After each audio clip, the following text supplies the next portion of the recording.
মহানবী হযরত মুহাম্মদ সাল্লাল্লাহু আলাইহি ওয়াসাল্লামকে অবমাননার অভিযোগকে কেন্দ্র করে উত্তাল ভারতের মহারাষ্ট্র। সম্প্রতি ইসলাম ধর্ম নিয়ে বিতর্কিত মন্তব্য করেন রাজ্যটির হিন্দু ধর্মের এক প্রচারক। তাতে সমর্থন জানায় রাজ্য বিজেপির এক বিধায়ক।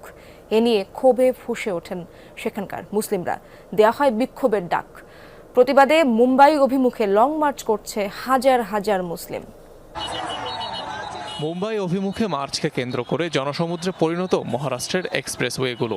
অংশ নিয়েছেন হাজার হাজার মুসলিম। মহানবীকে অবমাননা করায় এক হিন্দু ধর্মীয় প্রচারক এবং বিজেপি নেতার উপযুক্ত শাস্তির দাবিতে এ বিক্ষোভ। या मुस्लिम धर्मामध्ये स्त्रियांवर जे हत्या घडतात त्याला कारण आहे, अत्याचाराचं हेच कारण आहे की त्यांचे आदर्शच अत्याचारी होते। ঘটনা শুরু হয় চলতি মাসের প্রথম দিকে। মহারাষ্ট্রের এক ধর্মীয় সভায় মহানবী এবং ইসলাম ধর্ম নিয়ে কটূক্তি করেন বিতর্কিত ধর্মীয় প্রচারক রামগিরি মহারাজ, যাতে সমর্থন দেন রাজ্যেরই বিজেপি বিধায়ক নীতেশ রানা। শুধু তাই নয়, মসজিদে